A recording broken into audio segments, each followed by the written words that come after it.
What's good, family? This is your boy Jerry 11 Green.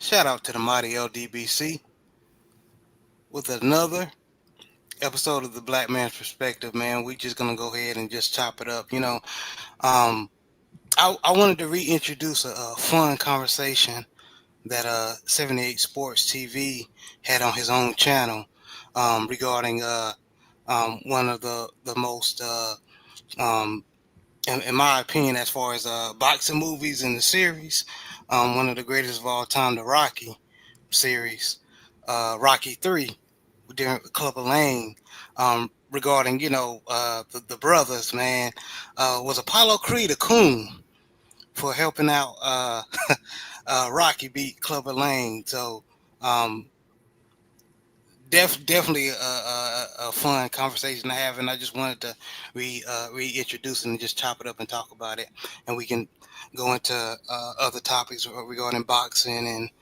and other things, man. And but first of all, how y'all brothers doing this Saturday morning? Doing good, bro. How you been? I'm blessed and highly favored. How y'all gentlemen doing this morning? Doing wonderful. Can't complain at all, brother. Can't complain, man. So let's go into it, man. And shout out to everybody who came and joined us. I appreciate everyone. I see y'all. Daniel Smith, my brother D-Man Jr. Appreciate you, man. Trey Titan. Y'all already saying yes he was. Nada, yes he Nada 86. Welcome. DP Rocker, salute. My beautiful sister, Shabalaya, Shalom, great brothers, Jared 78, 67, Chad, fool ass Shelton, Mr. Shelton. Brock Purdy. Shelton. Well, he got him some damn Brock Purdy, boy. Yes, Lord. Mississippi pimping in the building. He said, DP Rocker, what it do? What it do, man? Who else I missed? I want to make sure I ain't miss nobody.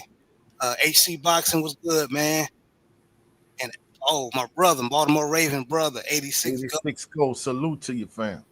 Appreciate you, man. Young World, salute, man. Appreciate y'all. He said, nah, because they were friends and Clubber Lane was talking greasy to Creed too. But I can understand the train of thought. Yeah, now I'm on that side, Mr. Shelton. I don't think necessarily Apollo Creed was a coon. I can see why a lot of brothers and sisters think that. But let's start with the general. What you think? Because on your show, you was getting a lot of interesting feedback. Well, I'm conflicted on it. I got some feedback from somebody. But yeah, I'm conflicted on it because I think that on the one hand, this is one of my favorite Rocky movies too. I love all the Rocky movies, but Part 3 was one of my favorites because of the acting that Mr. T did was just crazy. He should have got an Oscar for this, in my opinion. But he should have. Yeah, and I remember I first watched this movie with my pops, right? And I remember my pops was pissed. He was mad because, like, when Rocky started training with Apollo, my pops was mad because he knew, first of all, when Rocky lost in the first fight, my pops was happy. Like, yeah, get his ass out, pack him up type shit, right? But then, me, I'm a kid, what I'm saying? I'm like, it's Rocky, the movie's called Rocky, Why are we rooting for Rocky to lose, And then when he started training with Apollo, I remember my father being upset. Like, and Apollo saying he a traitor. I didn't get it, right? I'm just saying, like, he a traitor. Ooh. Now, as I got older and watched the movie, and I started to receive, or understand better, more information, started to understand the politics of the situation. I think that you can say Apollo was definitely cooning by training Rocky to beat the brother. But the only get out of jail free card Apollo has is that I don't know how Apollo would have reacted to that situation had Clubber Lane not shitted on him in the corner. Thank you. That was my big thing. Go ahead, because I don't want to over talk. Yeah. Go ahead. So I don't know, like, if when Apollo went over there, he went to Clubber Lane corner first to shake his hand. He's like, Say, when you know, no has been over here giving my corner bad luck. You better take that bad look off your face. Knock it off. Now, once he said that, he said, "Come on, Creed, jump. Come on." I was like, "Oh man." He punked Apollo, bro. He did. And when Apollo, he walked away like, you know what? And then Cleveland said, "Yeah, that's what I thought." You know what I'm saying? I was like, "Oh man, he talking crazy." And mind you, what I heard was Clubber Lang. These are Clubber Lang ad. He is improvising this. Rocky didn't write this in the script. He don't know nothing about how black folk talk. Clubber Lang did this. Oh, Mr. T was a goon in Chicago, man. Right. I know this shorty I was talking to, she from Chicago, hit her one of her uncles back in the day got thrown out of the window by Mr. T in real life. Yeah, Mr. So T he wasn't no joke. So yeah, he knew how to ad-lib that. He from the street for real. Yeah. So at that point, Apollo goes back to Rocky Corner and says, "Hey, do everybody a favor, not to chump out, right?" So I don't know what would have happened if that part didn't happen first. You know what I'm saying? Clubber Lang didn't disrespect him first. I don't know, but you know, it is what it is, man. It's a tough situation. You know what I'm saying? You know, for sure, you could definitely say Apollo was cooning, but then at the same time, you could say that he was Clubber Lang disrespected him, so he like, fuck it, Rocky, my guy. You know, me and him they had some wars, and we know each other, so blah blah blah. But then, like one of the homies told me, he said, "Nah, 78 because Apollo and Rocky didn't get cool until this time. So they was cordial, but they wasn't friends. They weren't going to each other's houses or nothing like that until." That's right. Yeah, until after after Rocky lost to Clubber Lang, and that's when Apollo and Rocky had built up their friendship.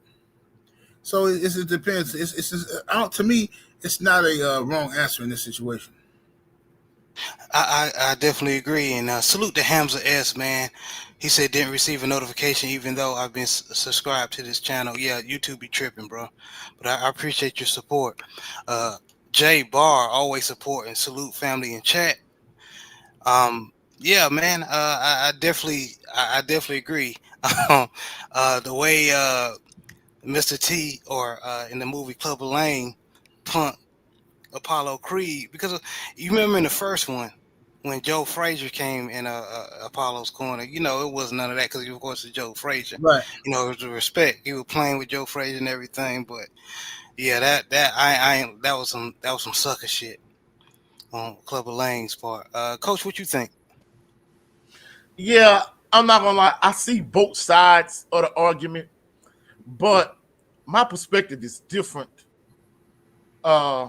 Because just me personally, first of all, like a lot of same sentiments that the general have. I'm an 80s baby, you know what I'm saying? So when this movie came out, like, this is how programming works. Because, they depicted the first Rocky movie, Rocky the underdog, woo, and then you get all the way to the third movie, Rocky the champion. And I'm not gonna lie, you saw Rocky is the hero, but as I got older, looking at the movie, people always ask me, like, man, what the LDBC is. See, when James Clubber Lang came, was like, trying to get out while you can, and he was like, I'm number one, and he been ducking me, and he been fighting all these setups, and Rocky like, setups? That lets you know right there Rocky was slow to begin with, you know what I'm saying? So when the brother came out, yeah, get a brother a shot. See, that's the LDBC right there, you know what I'm saying? We coming to the defense of the black side. Right. We're like, hey, get that brother a shot, you know what I'm saying? But to keep it a buck, for me personally, if you say I don't think Apollo Creed was the jig or coon for helping Rocky beat James Clubber Lang, I say cool, but from my perspective, I would say yes. Because me personally, I wouldn't do that, because in my own like everyday, day-to-day life, one, I see a lot of brothers is the thing nowadays to date white women. I never dated a white woman, even though when I was in college, I used to see more love from the chicks at LSU than from the chicks at Southern, but that's another story. I went to HBCU. Me personally, I couldn't bring myself to help a white person or a non-black person defeat a black person. You know, I'm not really built like that, for one, because, you know, in real life, I've been in scenarios where, like, just give you an example, just use education, right? You know, at the all-black school, it's cool, you know. Work at a white school, a white teacher does this. I do the exact same thing another white teacher does.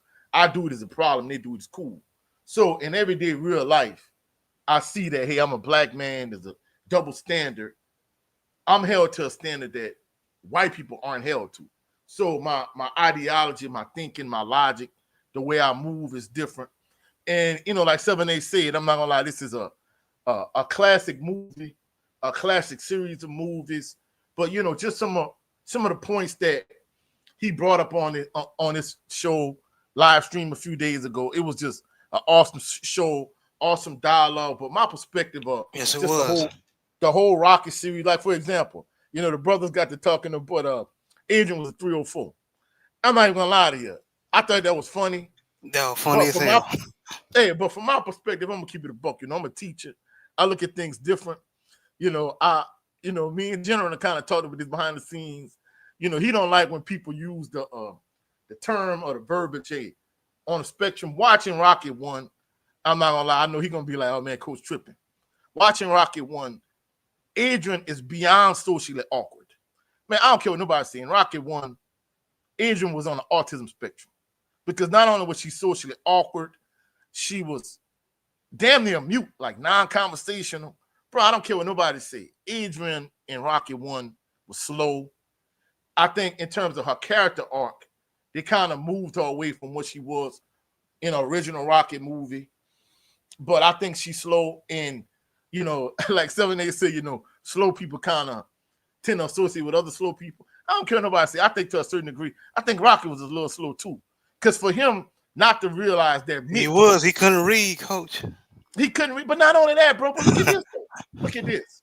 For him not to realize that he was ducking James Clubber Lane, bro, you gotta be slow. Like, common sense let you see, like, hey, bro, like, this dude is the #1 contender. Like, you saw Clubber Lane's ascent and to see him moving up the ranks slowly but surely, and, you know, now he the #1 contender, and all of a sudden you're gonna retire. Man, you can't see. But he had to be stupid not to see that Mick was pulling the strings and Mick was moving him in a certain direction to avoid this dude. So, yeah, Rocky was definitely slow, in my personal opinion. And another point, an excellent point that the general brought up, you know, when you're a man, and especially when you're an average everyday working man and you're going to work, you're working hard, and you come home, and, you know, I'm going to kind of go off on a little side tangent for a minute. You know, all these women talking about, you know, why I don't have a man, this, that, and the third. A lot of these women nowadays don't have men because they sassy, they got slick mouths, they be talking reckless to men. You can't keep a man like that, especially if you got an everyday working dude. Women, if y'all want to keep a man, you got to speak life into that man. You got to speak hope into him. You got to believe in him. So, you know, when you're a man and you come home and a woman is nagging, you complaining and this, that, and the third, that's crazy work. You're not going to keep a man like that. So for when Adrian told Rocky, you know, basically, hey, she can't beat Drago. That man is a man, bro. He right, bro. Hey, that's grounds for you to leave a woman. I don't care if y'all married or not. I don't care what the situation is. And you got to realize in real life, you know, I know, you know, he had his temptations in terms of his faults with messing with multiple women. But you got to realize Ali left one of his wives because she didn't believe he could beat George Foreman. So at the end of the day, like, if you don't believe in that man, you don't speak life and you don't speak hope into him, hey, man, that could be the end of your relationship. So for me, when she was like, you can't, you know, basically you can't beat Drago, man, bro, hey, that would have been the end of our relationship. Because you got to speak life and hope into me. Like the general was saying, I'm a man, he a man. Like, I'm the world heavyweight champion. This dude is an amateur boxer. This dude not even a professional. And for you to think he could beat me, hey man, hey bro, you got to get your stuff and get up out of my house, you did. I hear you, Coach. I would go as far as saying Adrian is a 304, but Oh no, but I definitely believe she was slow. She definitely was on that autism spectrum in the first Rocky movie. I don't care what nobody said. you stupid. So salute to Memphis man. Thank you, man. He said salute. Appreciate you supporting. Big Joseph Townsend in the building. Salute to the family. Appreciate you always supporting, brother. I think Paulie was smashing Adrian before Rocky got there, man. Oh damn. I mean, I'm just being honest, bro. We never heard nothing about her being a virgin. Like, did we ever hear something? Because I mean, I don't know. She seemed like look, she's so slow and stuff. But all of a sudden, Rocky slide right in, no problem. Come on, man. Paulie was over there smashing. That's why he wanted nobody messing with his sister. I ain't gonna front. Junior, I ain't never think of that. But I definitely think she was slow though, big time though. And she was beyond socially awkward, you know what I'm saying? Yeah, she was very socially awkward. DP Rocker brought up something that I want to slide in. Kind of relate to the topic, but not really. Sounds like Tim Bradley ducking EJ. You remember, General, when you was talking about you couldn't stand, you went on a tangent on Tim Bradley, how basically how he played down the Pacquiao. Yeah, And when he got dropped and he did a backflip in the damn ring. Right. Man, that I don't know why this topic reminded me of Tim Bradley. All he had to do was, because he was basically the second fight. He was basically doing the same thing the first fight. Right.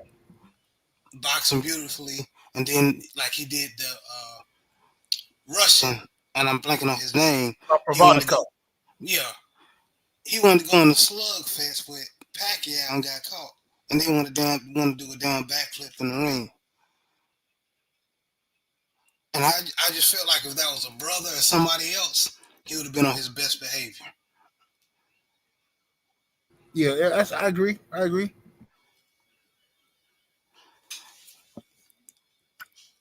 can't stand when we do that. Like when we play down to our competition. Non-black competition. Yes, because we want to be fair and shout out to Black Fight Fan TV. He talked about it on Trail Talk Boxing on one show. But yeah, this is an interesting topic, man. When I was listening to the show, there was a whole bunch of perspectives that I couldn't really agree with. I'm kind of on the fence. I don't think necessarily Apollo Creed was cooning, but I can see why a lot of brothers and sisters have that mindset.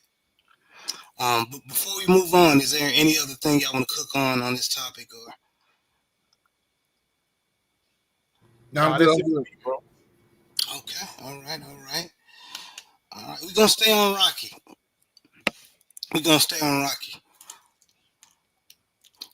Give me, as far as what would you think was Rocky's best opponent? Top 5 within the series. And I'm not gonna have no damn what was Tonio's Towers character? Yeah. Mason Dixon, the line Mason Dixon. the Line Dixon. Yeah, Mason the Line Dixon. He don't count to me. Yeah, when I say I was gonna put him up here, Coach. I was like, man, F that dude. Yeah, I'm gonna be honest with you. When people say the Rocky series to me, I just count Rocky 1 through 5. I don't count like that Balboa crap and then the Creed series. To me, that's like something completely separate. So when people say who would win like a round robin tournament between these 4, or who would win a single elimination tournament or whatever, I just count these 4 fighters. I don't count Mason the Line Dixon. But what you think, Gerald? Exactly. Yeah. I don't count Mason Dixon either. You know, I don't count him. That's some old dusty stuff. Like that's like the last. Rocky wasn't even Rocky no more, man. These men had no business even out there fighting, man. But regardless, I don't count that. But you said who do I think was the best? Yeah, these four. Let me rearrange the question. Who would you think will win in a single elimination round robin tournament between these? Oh, yeah. Ag Reach did this. He was talking about this a couple weeks ago. Shout out to Ag Reach. Yeah, I think me personally, man, Apollo. Unless no, I can't really say that because if it's, I would say Rocky. I'm gonna tell you why because just how everything happened. First of all, Drago was on the juice, and when nobody finna beat him except for Rocky. Right. You know what I'm saying? So when nobody finna beat Drago, you know what I'm saying? He punched too hard. He on the juice. You know what I'm saying? He knocking everybody out. You know what I'm saying? You know, a lot of people think Clubber Lang would have beat him, but no. Clubber Lang got beat by a lighter middleweight Rocky with jabs. So no, he wasn't finna beat Ivan Drago. This mother with all that juice in the system. It wasn't finna happen. But yeah, I think Rocky would have won all of it, man. Okay. I'm gonna stay with Apollo for me. The King of Sting, Master of Disaster. I'm staying with my boy Apollo. He outboxes all of them. Coach, who you got? Well, I think in a round robin tournament between these four, if one fighter got to fight the other three once, or even if it's a single elimination tournament. General brought up an excellent point because, one of my childhood friends, my brother, right? He thought like Drago was a robot. I'm like, nah, bro. Like he was on steroids. He said, oh, I didn't know. But you got to realize, this was a movie back in the 80s. We were kids. So he thought Drago was like an actual robot. I'm like, nah, bro. He was on steroids. He said, oh, that makes sense. I'm like, he Russian. Yeah, he definitely was on the juice. But, taking the juice out the equation, I think Apollo definitely beat Clubber Lang. He completely outclassed him.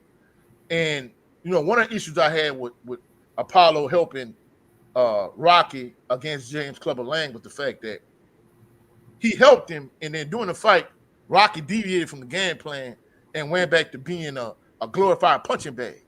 So I think Apollo easily outclasses James Clubber Lang. Of the four Rocky opponents, Tommy Machine Gun was the absolute worst. He was trash. All the rest of them beat him. Clubber Lang would beat Tommy Machine Gun. And I'm not gonna lie, I think the only person that would beat Drago is Apollo Creed. I think Apollo Creed, whether it's a single elimination tournament or whether it's a round robin tournament, I believe Apollo Creed beats everybody else because don't get me wrong, like Drago was extremely strong because of the roids, but you take the roids away, he's not the same fighter. And even with the roids, people don't realize like Rocky was just a glorified punching bag. He kind of reminded me a lot of Arturo Gatti, Mickey Ward.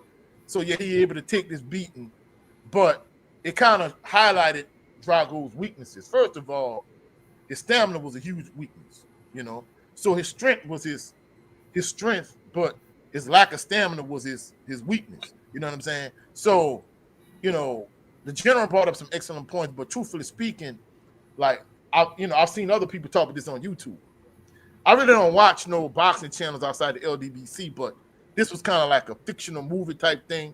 And basically they were saying like leading up to the first fight with Rocky, like they felt like, Apollo Creed was such a great athlete.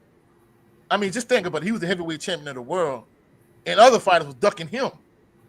So that goes to show you how good Apollo Creed was. And in all actuality, in this particular like YouTube series I saw, like basically they say that he already was in his prime before he actually made it to Rocky. So by the time he got to Rocky, he had beaten all the best competition.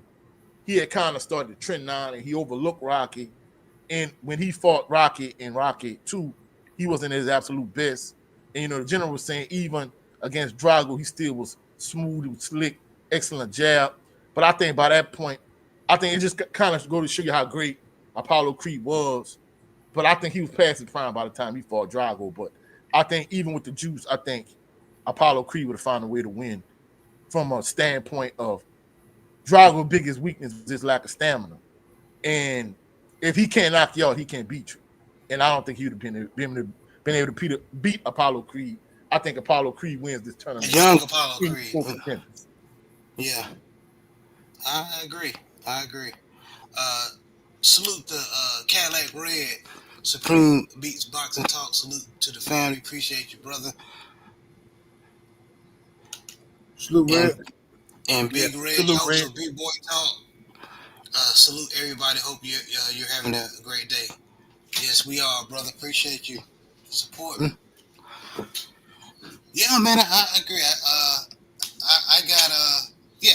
I got Apollo Creed. I think he beats all of them. A young Apollo Creed, not the faded Apollo Creed that got murked in the ring by Drago. Right. Yeah, and I ain't gonna lie. I don't know about. I can't express this enough. Tommy Morrison was the worst out of all 4 of these fighters. He coming in last. So just for me to rank them: Apollo 1, Drago 2, James Clubber Lang 3, Tommy Morrison 4. So that's how I rank the 4. If these 4 in the tournament, Apollo beating all of them. A prime Apollo. Okay, and General, you got anything else you want to add? Or? No, one. Okay, all right. Let's move on, fellas. Let's talk about real life, man. All right. So, what are the top 5 best fighters in this era we never got? No, top 5 best fights. My bad. I said fighters. Fights in this era we never got. So of course, when we bring this question up, as far as heavyweight, we gonna think about Deontay Wilder and Anthony Joshua. A lot of us are upset we never got that because Anthony Joshua was dunking Deontay Wilder. But what about you fellas? Starting with General, what else fights come to mind that we never got in this era? Top 5. I say, of course, Deontay Wilder, Anthony Joshua, Devin Haney versus Gervonta Tank Davis, Jamel Charlo versus Jared Hurd.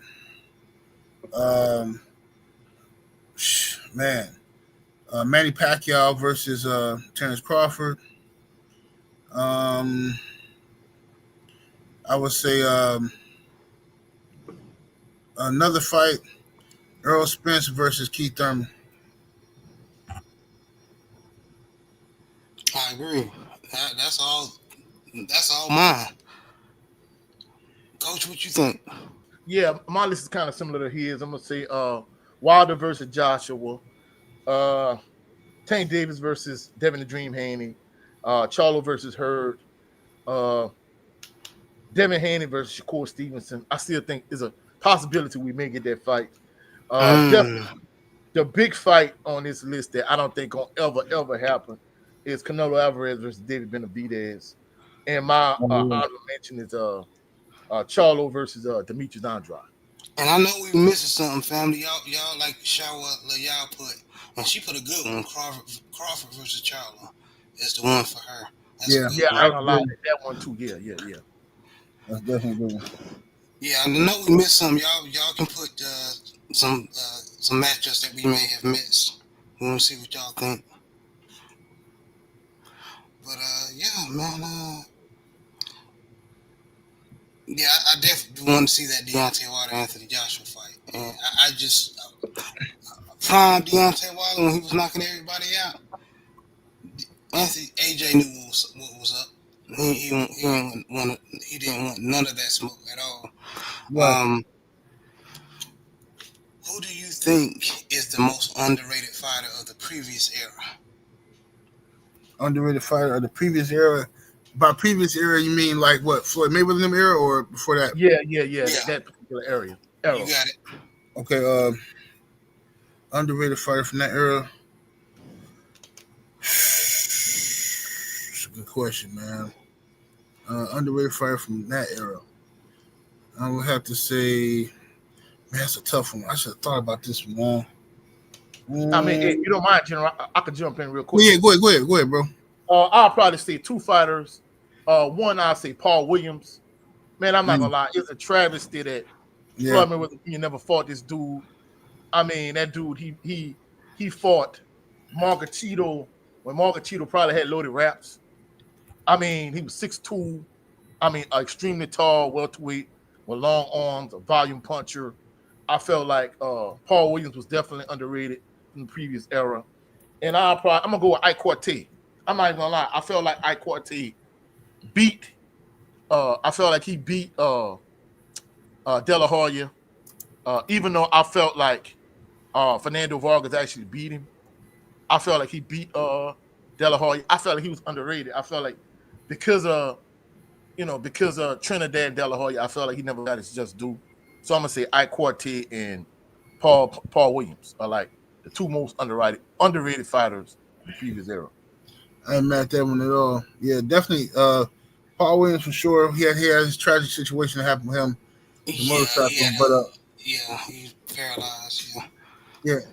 And Ike Quartet was a dog too, as well.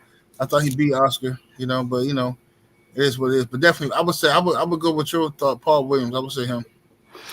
I'm gonna go with this one, and y'all gonna be like, well, not really, but I think he's underrated because I don't think he got the respect he deserved. Winky Wright. Oh, for sure. Yeah. But you got to realize, Paul Williams beat Winky Wright though. Yeah. That's how. But that's to your point how good of a fighter Paul Williams is. But Winky Wright fought everybody in his era, almost everybody. He fought Trinidad, Shane Mosley, Jermaine Taylor, Ike Quartet beat Ike Quartet. He fought Bernard Hopkins, Peter Quillen. And Floyd dug both of them. Nah, I can't be mad at him for fighting Winky Wright because Winky Wright was a bigger fighter, in a higher weight class. But he definitely should have fought Paul Williams. No two ways about it, And once what the boy name is, Carlos Quintana, once he beat Paul Williams, I knew Paul Williams wasn't gonna ever get that Mayweather fight. Right. Yeah, you're right. Yeah. Who else we missing? That was underrated and it was a good fighter and didn't get their props. I know. I'm serious. I know. I'm gonna think of some names as soon as we Me get too. Me too. It was a good question, Coach. I ain't gonna front. But I'm gonna throw a name out here. I like them. Y'all probably gonna disagree. I like Chad Dawson.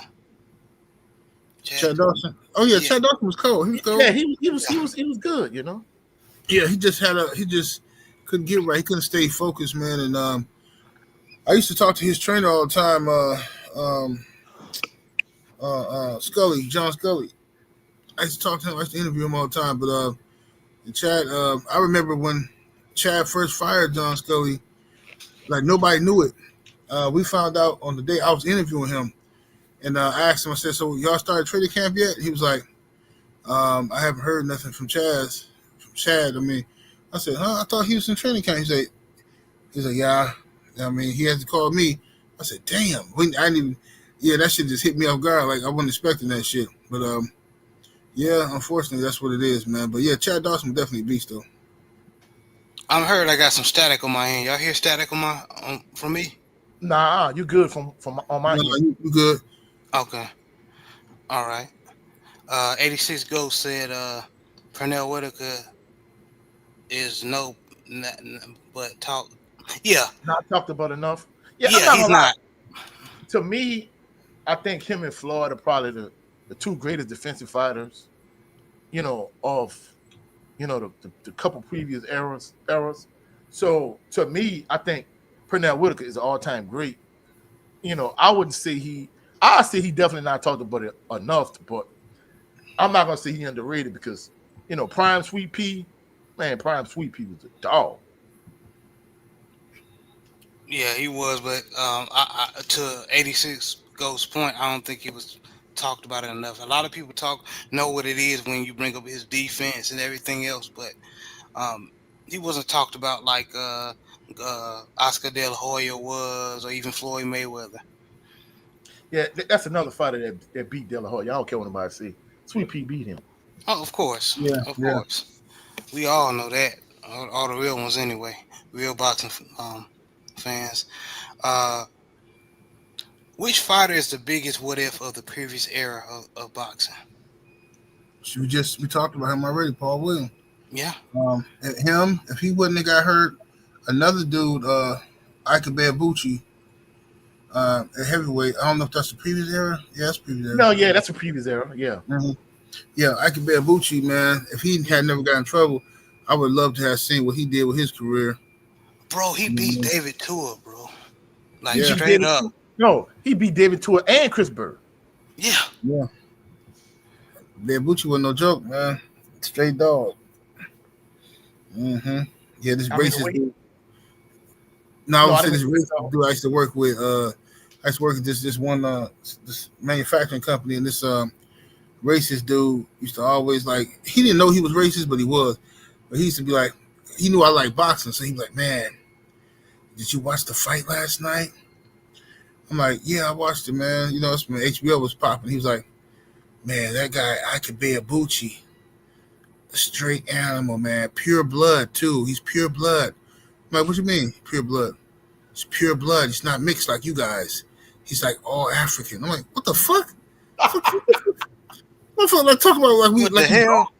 Yeah, like I'm a Rottweiler or some shit. Pure blood and shit. And that's how dumb. Sidebar, I know we talk about. That's how dumb these racist white people are.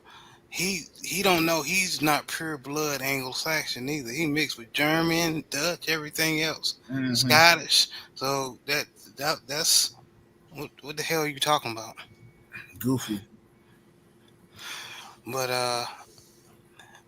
yeah, Paul Williams definitely is the big what if. Yeah, we already talked about him, man. Shout out to Paul Williams. Tragic what happened to him. But what are your top 5 favorite active fighters? Hold up, bro. Hold up. I didn't get the answer, bro. Hold up. Let me go real quick. Oh, you sure did. My bad. Go ahead. Yeah.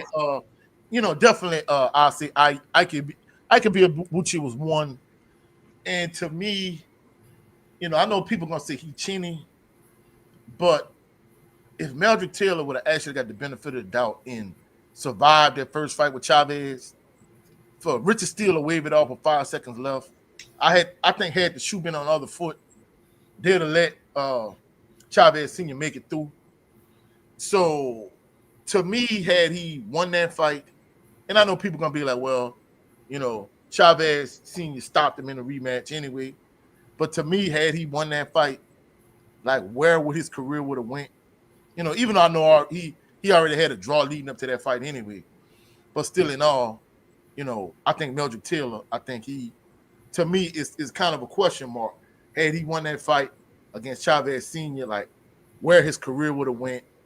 And they got other fighters I think of like David Reed, he a what if, but I think had Meldrick Taylor got the benefit of the doubt and got them last 5 seconds against Chavez Sr., like where would his career really have gone?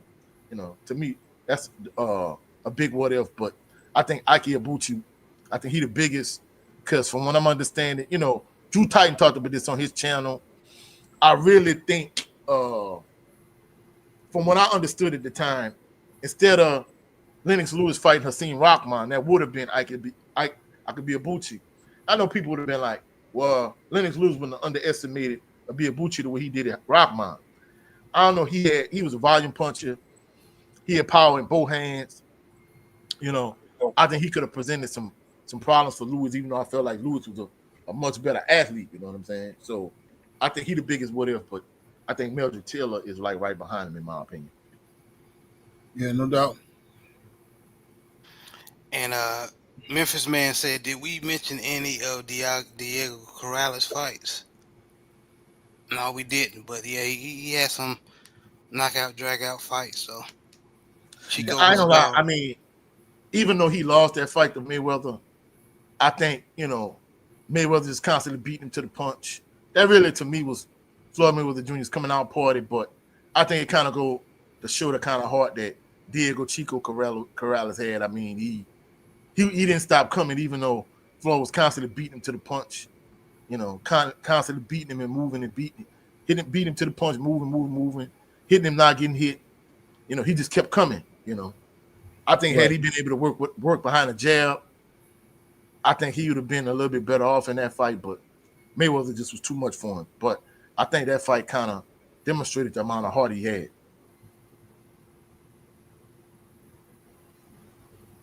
Okay, all right. Moving on. Who are your top 5 favorite active fighters? Favorite active fighters is, of course, Deontay Wilder, Devin Haney. For me, I also like Terrence Crawford, active fighter. Um, I would say David Benavidez, and let me see, and I would say maybe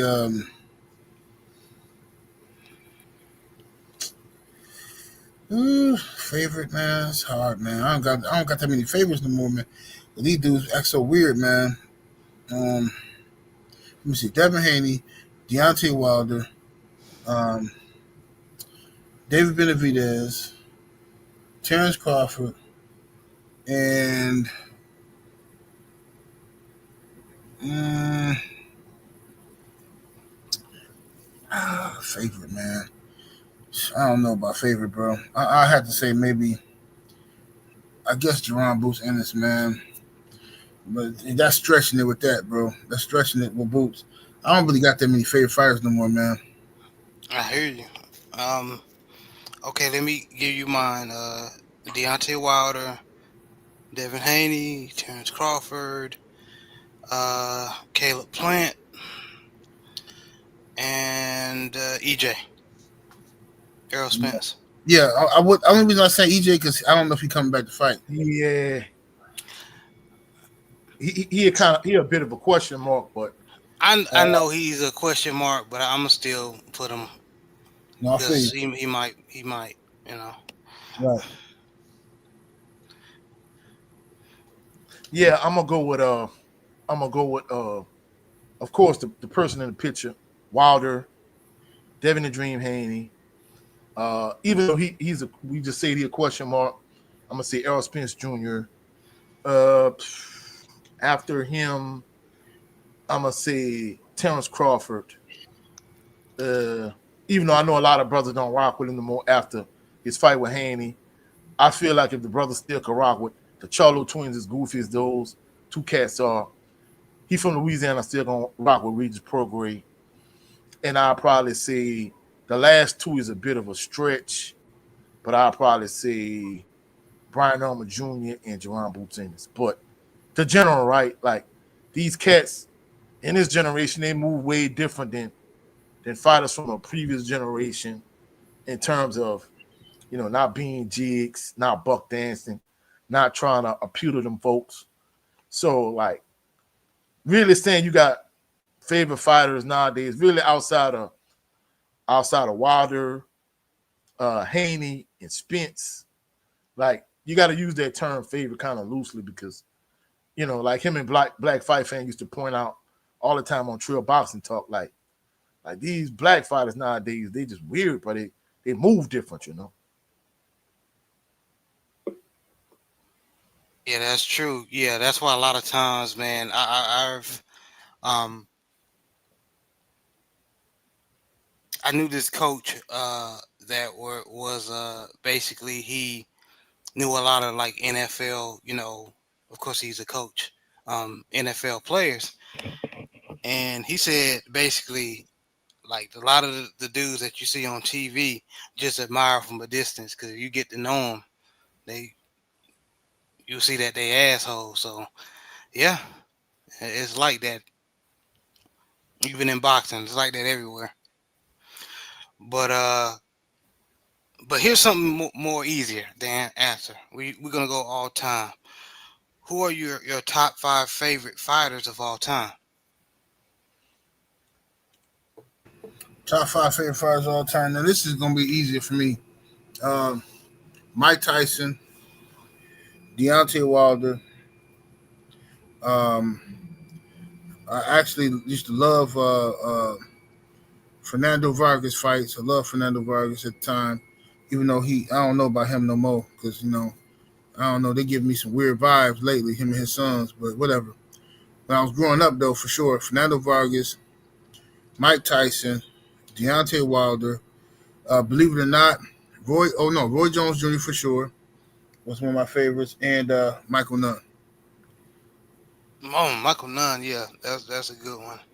Okay, I salute Michael James 616.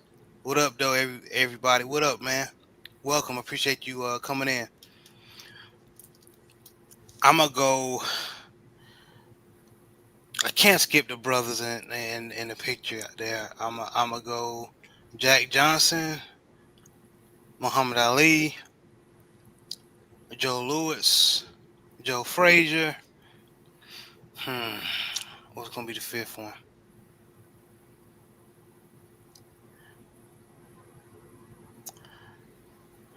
There's so many. I'm gonna go Roy Jones Jr. for the 5th one. Yes, sir. Coach, who you got? I'm gonna go with Wilder, Tyson, Roy Jones Jr.,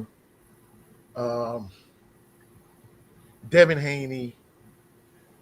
Like a fighter I was a huge fan of that people used to be like, man, you like this dude? I was a huge fan of Chris Bird because I used to like the way he just made people miss.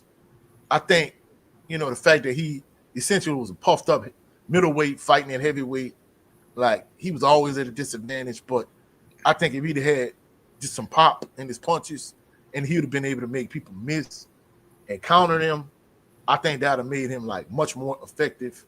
But Chris Bird,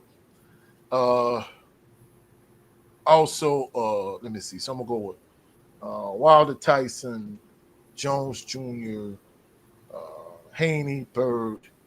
I'm also say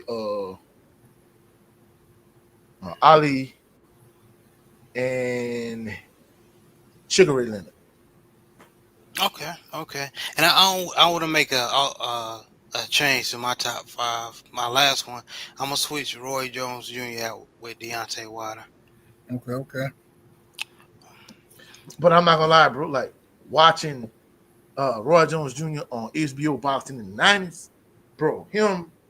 He was must see TV back in those days. Yes, Lord. He my top 10 now, but I can't put him over Deontay.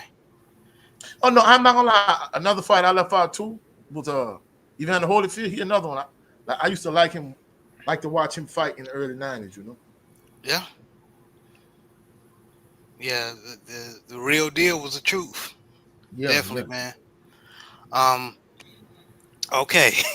That's while we wrapping it up, and we got one more question after this one.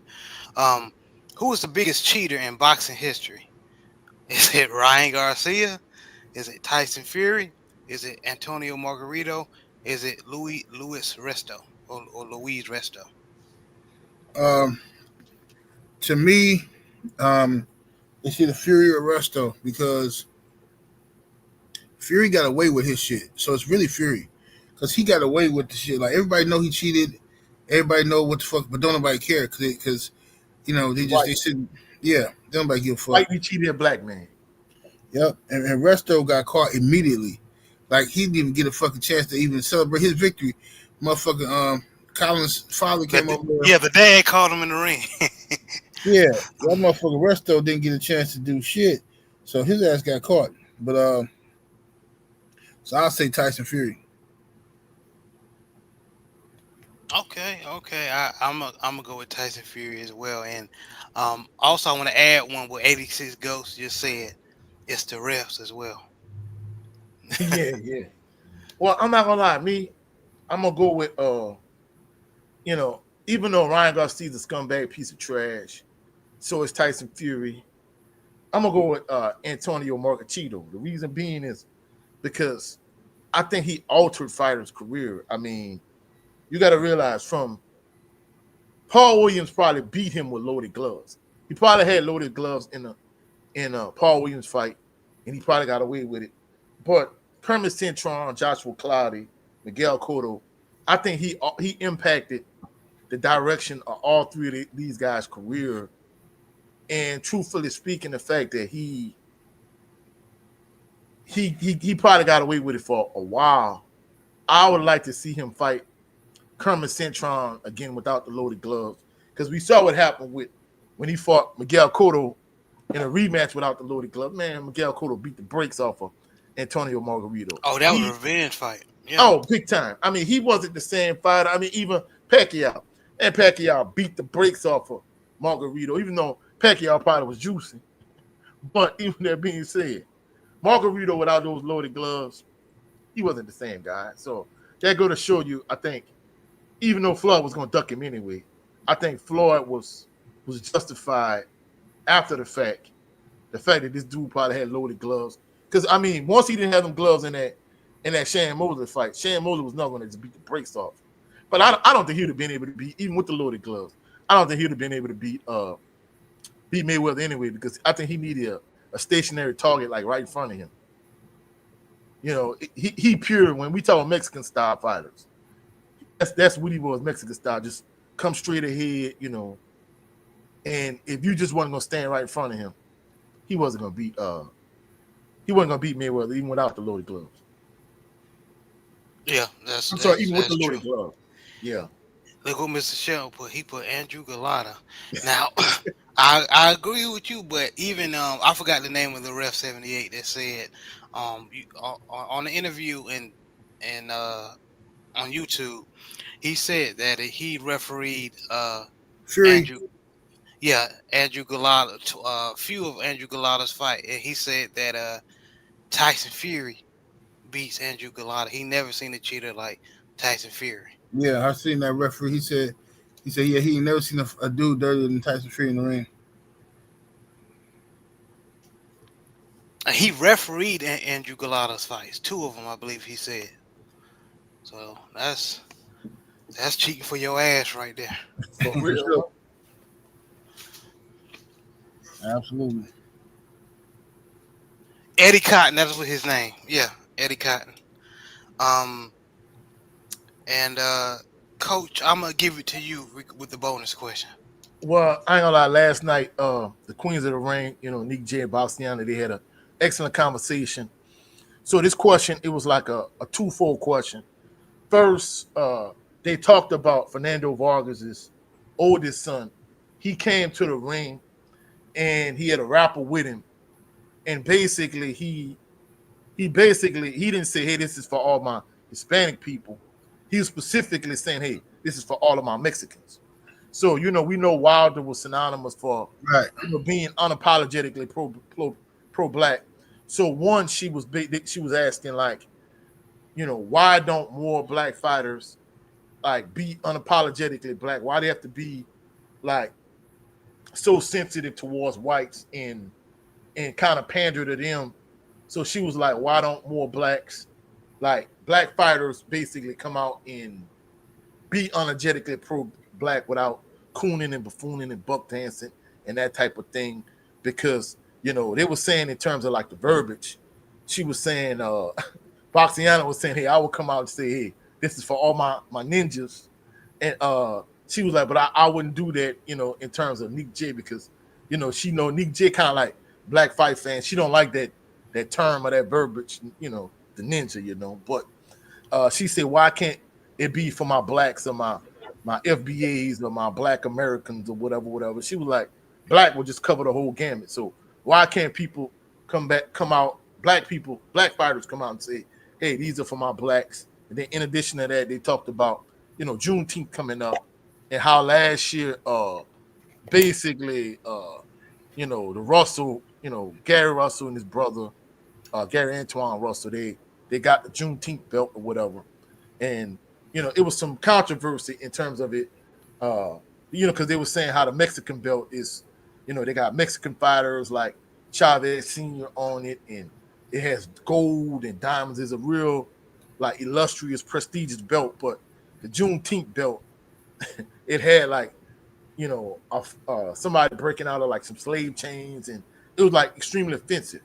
So she was like, we won't be acknowledged, but we don't want to be acknowledged with, like, this dumbass Juneteenth belt with chains, slave chains. She was like, we won't be acknowledged, but we want black people to be brought into the room and have some input in terms of the way the Juneteenth belt should look. So my two questions are, one, why don't more black fighters in 2025 are, like, unapologetically black and say, hey, this is a shout out to my blacks, my Black Americans, whatever term of verbiage or terminology you want to use. And in addition to that, like, should there be, like, more, should the WBC have, like, a better Juneteenth belt, and should there be, like, Juneteenth, like, boxing cards, whatever the case may be? So question. As far as, black people not, it should be more black fighters sticking up for it, saying, hey, I'm representing for my people and all that. But the problem is we don't have the same sense of pride, black pride, that we had back in the day. Nowadays, this generation of fighters, this generation of black people, is running from race. We run from, every couple of years, we got some new ideology out here that just further and further divide us as people.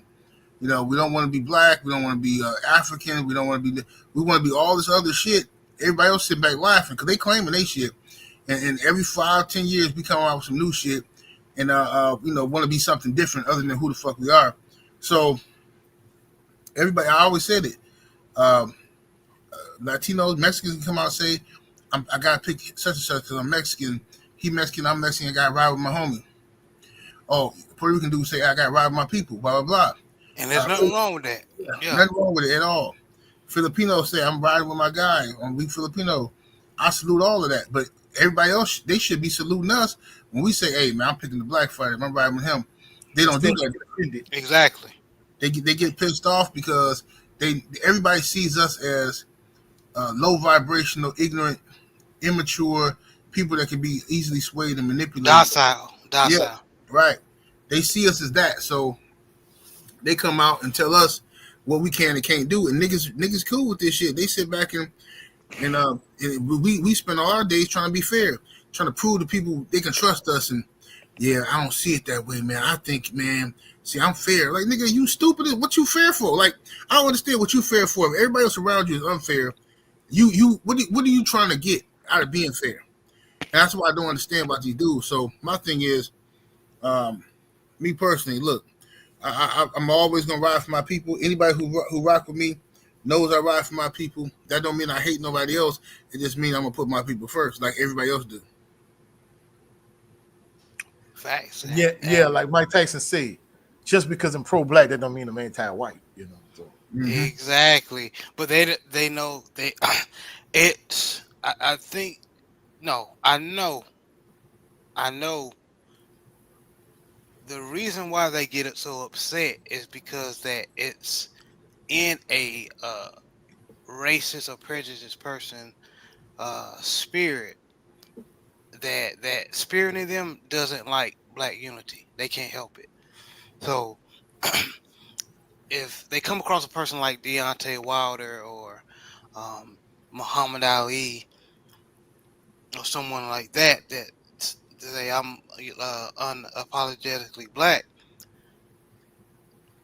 they're gonna put, oh, you're they do the reverse racism, race baiting, and but no, we just supporting our own. and like you guys do, other races do. There's nothing wrong with it. But answer your question or answer the question. It basically falls under basically the same thing that the general just said. The reason why we don't have anything like that as black people is because one, we're mentally we a lot of us need some help mentally. We don't know who we are. We don't like being black. So how are we gonna support being black if we don't know what we are, who we are, our history? And then we see someone who's like us and we mentally warp like that, that's in a sport like boxing, that's trying to um do better for themselves. That self-hate spirit in them is going to automatically be against them. Like Anthony Boat just said, that yes sir boss Belt. Yeah. spirit. um he said belt, the yes sir ball belt. I guess that's gonna be for the coons. I guess somebody like Timothy Bradley or somebody can take that or something. But um yeah, and that's basically it, man. That's all I got. We Right. talked about this, and hey, go ahead. Yeah, No, because you know. go ahead. Oh no, my bad, General. Go ahead. No, I was just gonna say black fighters got to be the ones to come in with some ideas for that belt. Like you can't keep leaving it up to other people to determine what's good for us. Because remember, I think the first like remember they had that somebody had some like pride belt and tried to give it to Devin Haney some old gay ass belt. Like what the fuck is it? It had like rainbows on it and stuff. Like bro, come on, fam. What is you doing, dude? Like what? You trying to be all inclusive and show that you are some type of progressive dude, but you need to get insight from people from those cultures before you start doing that, and just because otherwise it could be offensive. You can't just start throwing stuff together like that, man. And bro, I'm not gonna lie. See, you made an excellent point, and essentially, Nick J said the same thing. Her and Boxiana, she was like, "You need to bring black people to the table." She was saying that, you know, Boxiana was so offended by the belt, she just feel like they just ought to do away with it altogether. And Nick J was like, "No, we need to be acknowledged. We need to have more like Juneteenth fight cards and Juneteenth stuff. But in terms of the belt itself, yeah, we want the acknowledgement, but we don't want the belt to be offensive." Because she was like, "Look at the Mexican heritage belt or whatever it was. Like you got Mexican fighters, it has diamonds and gold on it. It's a like real lavish, prestigious belt. Whereas this Juneteenth belt was extremely offensive. So how could you go from one extreme to the other?" And she was like, black fighters need to have input in terms of, when they come together with these belts. And and basically what Boxiana was saying, she said, I kind of felt like they sat around the table and they called it the ninja belt. And they basically put it in the box and gave it to, whoever they gave it to, Gary Antoine Russell or whoever. She was like, man, look, hey, we need to have more Juneteenth cards and Juneteenth celebration stuff like around that time from a boxing perspective. And not only that, but we need to come up with the design, our own design for this Juneteenth belt, whatever the case may be. She was like, just because they didn't get it right, that don't mean we need to stop being acknowledged, So, it was that portion of the show was like excellent conversation and excellent dialogue. It ended up running longer than Nick J wanted it to run, but like it was great dialogue. That the whole show in general, but that specific part of the show was like real dope, All right, and salute to them sisters for bringing up this topic, and it's something that needs to be talked about. Go ahead, General. No. I was just gonna say I'm gonna check it out because I missed their show last night. Me too. I'm definitely gonna check it out as well. Yeah, And I'm not gonna lie. It was a great show. It was longer than it usually is because, I left from my mom's house and I came home and then I had to go to the store, so I was able to do all of this. The show had already started by the time I tuned in, and I called all of that, everything I'm talking about, and was able to go to the store. I came out the store, the show still was on, and I came home and I watched it for a while. So, it was a longer than usual episode, but I don't lie, it was like a dope episode. Sure. Okay, and salute to the people, the family in the chat that's putting their input in. It. Jay Good said a lot of these guys are told what and not to do and unconditionally comply without understanding their own value. Yeah, Mm-hmm. yep. DEP Rocker said Wee's Sick Boss Promotions. Yeah, for real. And Shawala Yah, they said they know we are the most spiritual and righteous when we are not truly integrated with them mentally. And they attack our mental, and it shows how wicked they are. Yeah, it does. Yeah, it does. It's systematic breakdown of the black mindset. It is, and it's. I'm sorry to say, we're losing the war. We're losing the war. We are. Hey, brothers, I'm sorry, man. I gotta go. I got an No, important phone call. go ahead. We about to wrap it up anyway, brother. Yeah, we get the Okay. hop off anyway, General. Okay, I'm gonna holler at your brothers in a minute. Peace to the chat. Man, appreciate you, man. But yeah, man, this was a good conversation, man. I know with this type of show we mainly talk about black situations that's going on and black topics. Not really sports. That's for my Southern Baller show. But I wanted to really. This was a good topic, fun topic. And in all actuality, bro, it integrated the two. It integrated like black concepts and stuff we look at from a black point of view in terms of, Apollo Creed helping Rocky beat James Clubber Lang in the rematch. And it also brought up like, conversation in terms of the should we have Juneteenth boxing cards? Should we have a Juneteenth belt? And how black people should be acknowledged in the sport of boxing. So even though, it kind of intertwined both shows, if it makes sense from a conceptual standpoint, from a sports standpoint, it brought in the Southern Baller show, and it also was the black man's perspective in terms of racial topics from a black person's point of view. So essentially, with this particular show, you were able to combine the two shows. Yes, sir. You're right, man. And I appreciate you, Sister Shawala. Yeah, she said y'all always have great conversations about us here. Yes, we definitely. That's the goal. That's definitely the goal. Have our own platform. We can talk about subjects like this. Not always serious. It can be like what we did today. But Rock Ligon said, when are you and Coach 67 going to continue with your wire analyst? Yeah, we need to continue. We need to wrap that up. Yeah. I mean, that's going to be contingent on the general, because more than anything for right now, we just kind of want to push the Brother Jared 11 Green channel, get his subscriber count up. Like I'm less than 1,000. I'm less than 300 subscribers away from 1,000 subscribers. So yeah, we definitely want, back to that. I think we'll be on episode 11, if I'm not mistaken, bro. Right? Yeah. Yeah, we're on episode 11. So, as soon as the Brother Jared and the general, as soon as we can put out you good, Rock? Yeah, we definitely gonna get back to that, big time. But that's an excellent point though, Rock Liggins. I mean, I love the wire. I was supposed to Jared and I was supposed to talk about this behind the scenes, but I'm almost finished.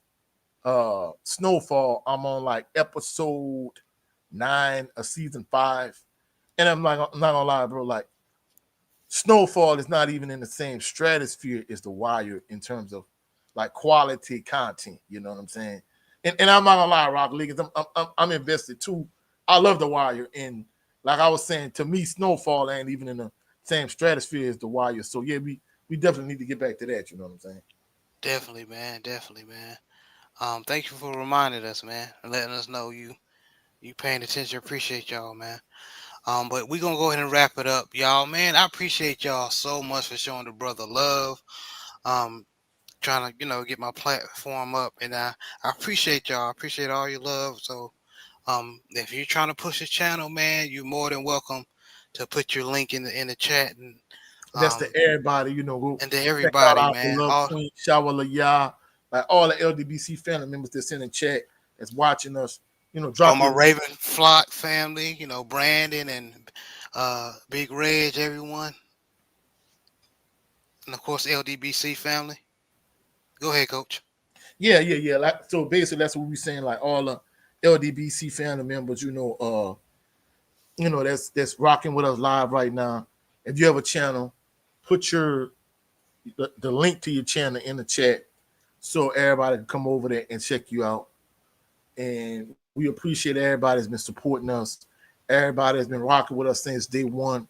All the new subscribers, man, we appreciate y'all for showing, us some love. Yeah, we'll be ready for you, sister. That's all. We eager to see more content from you. But Coach, let everybody know where they can meet you and see you. You can catch me at Coach 67 Sports TV on all social media platforms. However, I am primarily here on YouTube. I had a live stream earlier talking about uh, uh, a player that just came to Southern University. He's already hit the transfer portal. So, people asking like what's going on with Southern University football. And I just talked about that. I'm going to have another live stream later on today.